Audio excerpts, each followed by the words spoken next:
வணக்கம் மக்களே, இன்னைக்கு நம்ம டெஸ்ட் கிட்ஸ் எபிசோட் 2 பற்றி டீட்டெயிலாக பார்க்க போகிறோம். வீடியோக்குள்ளே போகிறதுக்கு முன்னாடி மறக்காம நம்ம சேனலுக்கு சப்ஸ்கிரைப் பண்ணிக்கோங்க.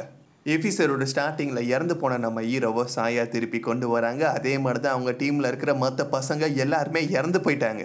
நடந்த விஷயத்த சாயாவால் ஏற்றுக்கவே முடியாமல் பல மணி நேரம் அழுதுட்டு இருக்காங்க. ஆனால் இன்னொரு பக்கம் எரன் தைரியமாக இருக்காங்க. ஏன்னா நான் தான் இங்கே இருக்கிறதுலே பெரிய பொண்ணு, நான் தான் இதுக்கப்புறம் இவளுக்கு துணையாக இருக்கணும்னு. அடுத்த நாள் காலையில் போஸ்ட் பாக்ஸை தேடி இவங்க 2 பேரும் கிளம்புனதுக்கப்புறமா செத்துட்டோன்னு நினச்ச ஜின்னு மட்டும் இப்போ அசால்ட்டாக நடந்து போய்கிட்டு இருக்கான்.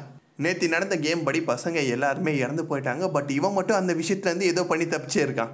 இவனோட சீனியரான கைடோ நேற்று போஸ்ட் பாக்ஸில் லெட்டர் போடுற விஷயத்தை இவன் பார்த்துருக்கான். யார் கூடயும் அவங்க நின்று பேசிகிட்டு இருக்காங்க. இவனால் அது சரியாக நோட் பண்ண முடியல. இதுக்கு மேலே நான் லெட்டர் போட்டாலும் அது வீணாக தான் போக போகுதுன்னு ஒரு ட்ராக்கரை அந்த பாக்ஸ் கீழே அட்டாச் பண்ணிவிட்டான். அது மூலியமாக தான் அந்த போஸ்ட் பாக்ஸ் இருக்க இடத்த இன்றைக்கே கண்டுபிடிச்சிருக்கான். இப்போ ரீக்கான ஒரு பொண்ணு பாக்ஸை தேடி வந்திருக்கா. நம்ம சின்ன பார்த்ததும் அவளோட கண்ணை நம்பவே முடியல. எல்லா பசங்களுமே இறந்து போயிட்டாங்க, நீ மட்டும் எப்படா இன்னும் உயிரோடு இருக்கேன்னு. சரி விடு, உன்னோட கதையை நானே முடிச்சிடறேன்னா அந்த கம்பி எடுத்து அட்டாக் பண்ண வர நீ என்னை அட்டாக் பண்ணக்கூடாது, அந்த விஷயத்த நான் மறுக்கிறேன்னு சொல்கிறான். நீ மறுத்துட்டேன்னு சொன்னால் நான் சும்மா விட்டுருவேன்னா? உன்னோட மண்டியை உடைக்க போன அந்த கம்பியை பயன்படுத்தி அட்டாக் பண்ண பார்க்க சுத்தமாக அவனை அடிக்கவே முடியல. இந்த கேப்பில் அவன் கையில் வச்சிருக்க லெட்டரை அந்த பாக்ஸில் போஸ்ட் பண்ணிட்டு சட்டுன்னு அந்த இடத்த விட்டு ஓடி போயிட்டான். இப்போ இன்னொரு பொண்ணு அந்த இடத்துக்கு வந்து அவகிட்ட இருக்க டேசர் பயன்படுத்தி நம்ம ரீக்காவை அட்டாக் பண்ணதுக்கு அப்புறமா அவகிட்ட இருக்க மொத்தமாக 2 லெட்டரை போஸ்ட் பண்ணுறா. அது மட்டும் இல்லாமல் பாக்ஸு கடியில் நம்ம ஜின்னு ப்ளேஸ் பண்ண ட்ராக்கரை அவங்க உடைச்சிட்டாங்க. இன்னொரு பக்கம் நம்ம ரீக்கா கீழே விழப்போது அவங்களோட வயிற்றில் பயங்கரமான காயம் ஏற்பட்டு இப்போ எக்கச்சக்கமான ரத்தம் போய்கிட்டு இருக்கு.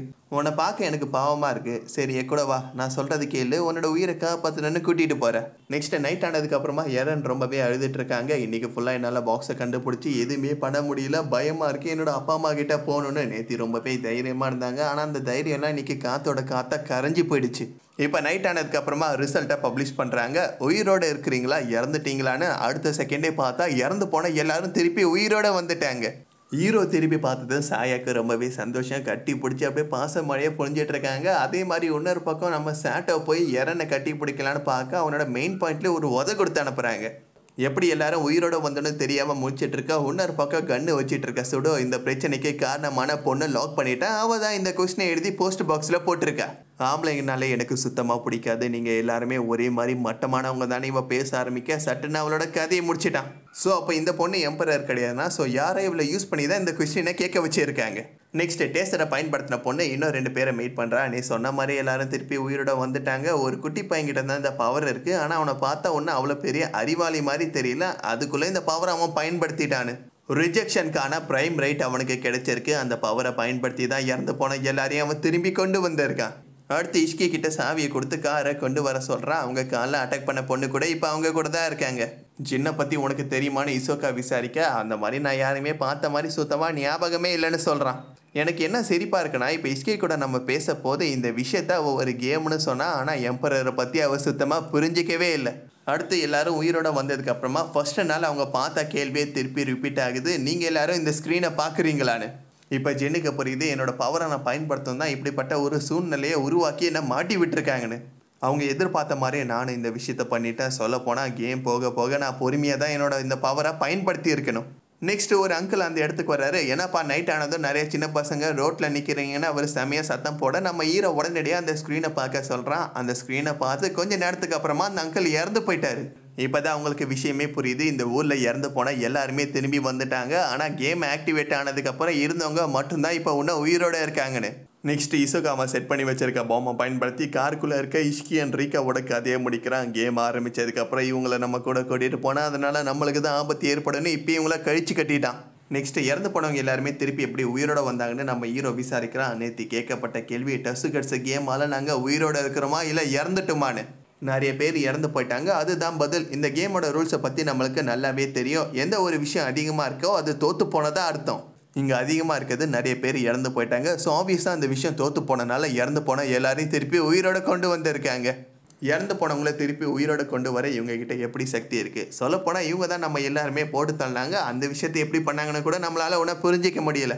இன்னொரு பக்கம் ஜின்னு ரொம்பவே சோகமாக இருக்கா. என்னோட பவரை நான் வேகமாக பயன்படுத்திட்டேன், அதுக்காக தான் இவங்க எல்லாத்தையுமே செட் பண்ணியிருக்காங்கன்னு அவன் கவலைப்பட்டு இருக்க போது நம்ம ஹீரோ அவங்ககிட்ட போய் ஆறுதலாக பேசிக்கிட்டு இருக்கான். ஜின்னுக்கிட்ட இப்படி ஒரு பவர் இருக்குன்னு யாருக்கும் தெரியாது. ஆனால் அவன் ரொம்பவே சைலண்ட்டாக இருக்கனால அவனோட வருத்தத்தை பார்க்கறதுக்காக தான் நம்ம ஹீரோ அவங்ககிட்ட பேசிக்கிட்டு இருக்கான். அதுக்கப்புறம் சாட்டை இப்போ ஜின் கூட பேசினதுக்கப்புறம் தான் அவன் கொஞ்சம் நார்மலாகவே இருக்கான். பரவாயில்ல சனியாட்ஸு, ஜின்னு ஃபர்ஸ்ட் டைமாக சந்தோஷமாக இருக்கதான் நான் இப்போ தான் பார்க்குறேன். அதுக்கு காரணம் நீ தானே சாயா பாராட்டுறா. அவன் சந்தோஷமாக இருக்கிறத பார்க்க எனக்கு சந்தோஷமாக இருக்குது. 4 வயசு அப்போ நானும் என்னோட அம்மாவும் ஷாப்பிங் பார்க்க போது ஒரு ட்ரக் வந்து எங்களை இடிச்சு திருப்பி நான் மயக்கத்துலேருந்து கண் முழிச்சு பார்க்க போது என்னோட அம்மா இந்த உலகத்தை விட்டு போயிட்டாங்கன்னு தெரிஞ்சுக்கிட்டேன். நான் மட்டும் பொழைச்சிக்கிட்டேன். ஆனால் என்னோட அம்மா இறந்துட்டாங்க. இதுக்கப்புறம் இந்த உலகத்தில் நான் இருக்கணுமான்னு நினைக்க போது தான் என்னோட ஃப்ரெண்டை மீட் பண்ணேன். வீட்டுக்குள்ளே அடைஞ்சிருந்த என்னை வெளியில் கூட்டிகிட்டு போய் அவன் தான் எப்பயுமே என் கூட வந்து விளையாடிக்கிட்டு இருப்பான். எதுக்காக நீ கூட ஃப்ரெண்டானா நான் கேட்க போது இந்த உலகத்தில் நம்மளுக்குன்னு சில முக்கியமான பேர் இருப்பாங்க, அப்பா அம்மா ஃப்ரெண்ட்ஸ் அண்ட் எக்ஸட்ரா. அந்த மாதிரி நீ எனக்கு ஒரு ஃப்ரெண்டாக கிடைச்சதுக்கு நான் தான் ரொம்பவே சந்தோஷப்படணும்னு சொன்னான். என்னோட வாழ்க்கையை அவன் டோட்டலாக மாற்றிட்டான். அவன் எப்படி எனக்கு உதவி பண்ணானோ அதே மாதிரி நானும் மற்றவங்களுக்கு உதவி பண்ணணும்னு நினைக்கிறேன். நெக்ஸ்ட் இயர் செகண்ட் இயராக இருக்கனால இவங்களை பற்றி பெருசாக தெரியாது. அதனால் இவங்க எப்படின்னு டீச்சர்கிட்ட விசாரிக்கிறாங்க. சாயா நல்லா படிக்கிற பொண்ணு, புத்திசாலியாக இருப்பான். நம்ம சன்னியர்ஸும் ஒன்றும் அவ்வளோவா நல்லா படிக்க மாட்டான். ஆனால் அவன் ரொம்பவே ஷார்ப்பானவன். ஜின்னி எப்பயுமே ரொம்ப சைலண்ட்டாக இருப்பான். சாட்டோ எல்லாருக்கிட்டையும் சீக்கிரமாக ஃப்ரெண்ட் ஆகிடுவான். அடுத்த நாள் காலையில் போஸ்ட் பாக்ஸை தேடி எல்லாருமே தனித்தனியாக ஊருக்குள்ளே போக ஆரம்பிச்சிட்டாங்க. மதியானம், சாயங்காலம், நைட்டு. இதுக்கப்புறம் ஒரு நாளைக்கு நம்ம 3 தடவை மீட் பண்ணலான்னு முடிவு எடுத்து இருக்காங்க. நம்ம ஹீரோ தனியாக நடந்து போயிட்டு இருக்க போது கன்று வச்சிருக்க சுடோ அவரை லாக் பண்ணிட்டா. நான் கேட்குற கேள்விக்கு எஸ் ஆர் நோ மட்டும்தான் சொல்லணும். இந்த இடத்த விட்டு ஓடிவியான்னு கேட்க இல்லைன்னு சொல்கிறான். அப்படின்னா ஓகேன்னா அவனை பேச கூட்டிகிட்டு போகிறாரு. ஃபர்ஸ்ட்டு நீ என்கிட்ட ஏதாவது ஒரு கேள்வி கேட்கலாம். உங்களால் எப்படி இந்த கன்னை யூஸ் பண்ண முடியுதுன்னு கேட்குறான். கன்னை யூஸ் பண்ணதில் பெரிய பெரிய பிரச்சனை இருக்குது. ஃபஸ்ட்டு அடுத்தவங்களை கொலை பண்ணதை நினச்சினா நம்ம ஃபீல் பண்ணுவோம். ஆனால் அவங்கள பார்க்க போது ஒன்றும் தெரியல. அது மட்டும் இல்லாமல் நம்மக்கிட்ட புல்லட்டு கம்மியாக தான் இருக்கும். ஆனால் நீங்கள் ரொம்பவே தாராளமாக அதை யூஸ் பண்ணுற மாதிரி எனக்கு தோணுதுன்னு. ஆல்சோ இந்த கன்னை பயன்படுத்தி யாரையாவது ஷூட் பண்ணியிருக்கீங்களான்னு கேட்க கைரோட கதையை மட்டும் முடிச்சிட்டான்னு சொல்கிறாரு. காரணம் அவள் தான் பசங்க பொண்ணுங்க கொஸ்டினை எழுதி போட்டா. அது மட்டும் இல்லாமல் அவள் லூஸு மாதிரி கண்ணா பின்னான்னு பெணாத்த ஆரம்பிச்சிட்டா. இதுக்கு மேலே இவ்வளோ விட்டா நம்மளுக்கு தான் ஆபத்து ஏற்படும்னு அவளோட கதையை நான் காலி பண்ணிட்டேன். ஆல்சோ அன்றைக்கி நான் உங்களை ஸ்கூலில் சேஸ் பண்ண போது ஸ்கூலை விட்டு ஓடி போகலான்னு சொன்னது யாருன்னு கேட்கலாம். சொன்னது டீச்சர். அப்படின்னா ஒரு விஷயத்தை பற்றி நான் தப்பாக நினச்சிட்டேன். அதே நேரத்தில் இன்னொரு விஷயத்த நான் கரெக்டாக கண்டுபிடிச்சிருக்கேன். ஃபர்ஸ்ட் நாள் அன்றைக்கி நம்ம கூட இருக்க ஜின் தான் எம்பரர்னு நினச்சேன். உங்ககிட்ட ஒரு முக்கியமான விஷயத்த நான் சொல்ல போகிறேன். இந்த கன்னை ஒன்று நான் ரோட்லேருந்து கண்டுபிடிக்கல. ப்ரைம் ரைட் ஆஃப் ஆப்டைன்மெண்ட் எனக்கு கிடைச்சிருக்கு. எனக்கு இந்த சக்தி கிடைச்சதுக்கப்புறம் தான் ஜின் மேலே சந்தேகம் ஏற்பட்டு அவனை நான் ஃபாலோ பண்ணி பிடிச்சேன். நீ என்னை கொலை பண்ண போறியான்னு கேட்டான். எனக்கு அதுக்கான பதில் சொல்லணும்னு சுத்தமாக விருப்பமே இல்லை. ஆனால் ஆமாம், நான் உண்மையை சொன்னேன்.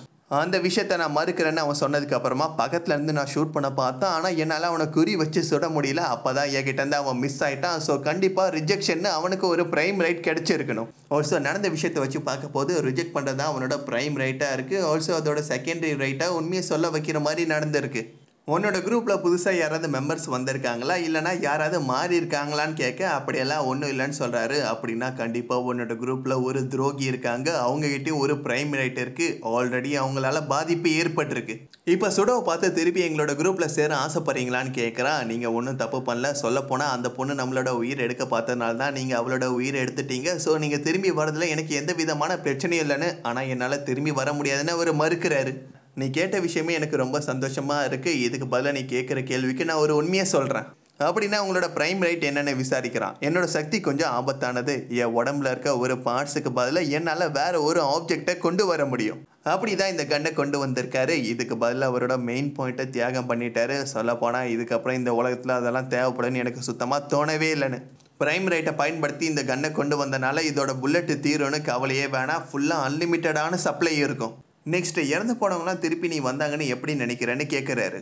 டஸ்கட்ஸ் கேம்னால இறந்து போன எல்லாருமே அவங்க திரும்பி கொண்டு வந்துட்டாங்க. ஆனால் இந்த கேமை ஃபர்ஸ்ட் நாள் விளையாடுறவங்க மட்டும்தான் அதை தாண்டி கூட உயிரோடு இருந்தாங்க. ஸோ கண்டிப்பாக இந்த கேமுக்குள்ளே நடக்கிற விஷயத்த அவங்களால கண்ட்ரோல் பண்ண முடியுது.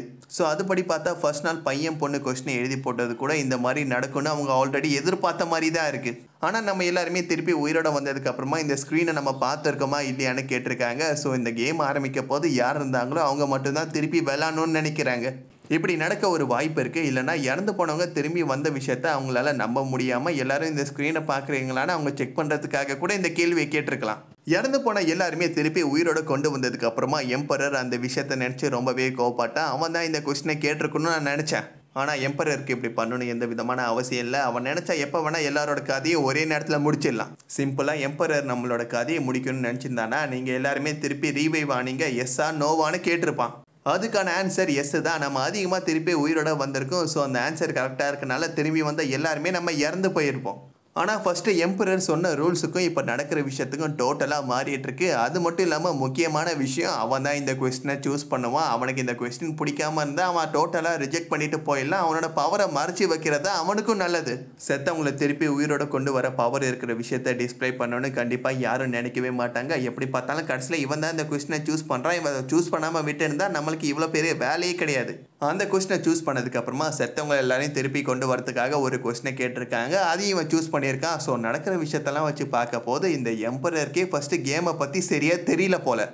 எப்படி பார்த்தாலும் நம்ம யோசிக்கிற மாதிரி வேற யாரோ நல்லா யோசிச்சிருக்காங்க. அதனால தான் அந்த கொஸ்டினை கேட்டு நம்ம எல்லாருமே திருப்பி அவங்க உயிரோட கொண்டு வந்திருக்காங்க. இன்னொரு முக்கியமான விஷயம், சாயா கிட்ட ரொம்பவே ஜாக்கிரதையாரு, அவளை முழுசா நம்பாதன்னு சொல்றாரு. நெக்ஸ்ட் இது வரைக்கும் அவர் கேதர் பண்ண எல்லா இன்ஃபர்மேஷனையும் நம்ம ஹீரோ கிட்ட ஷேர் பண்ணதுக்கு அப்புறமா 2 பேரும் எம்பரரை ஒன்னா சேர்ந்து தோக்கடிக்கலான்னு முடிவெடுக்கிறாங்க. ஆல்சோ இவங்க மீட் பண்ண விஷயத்த ரகசியமா மெயின்டைன் பண்ணிக்கலான்னு. எம்பரரை தோக்கடிக்க இவங்க 2 பேரும் தனித்தனியாக இருந்து ஒன்றா செயல்பட போகிறாங்க. ஆல்சோ துரோகம் பண்ணது யாருன்னு கண்டுபிடிக்கவும் நம்ம ஹீரோ சைடில் ஒரு பிளான் பண்ணிட்டு இருக்கேன். அதோட இந்த எபிசோட முடிவுக்கு வருது. ஓகே மக்கள்ஸ், நெக்ஸ்ட் வீடியோவில் நான் உங்களை மீட் பண்ணுறேன். இந்த எபிசோட் உங்களுக்கு பிடிச்சிருந்தா லைக் பண்ணுங்கள், ஷேர் பண்ணுங்கள், கமெண்ட் பண்ணுங்கள். மறக்காமல் நம்ம சேனலுக்கு சப்ஸ்கிரைப் பண்ணிக்கோங்க.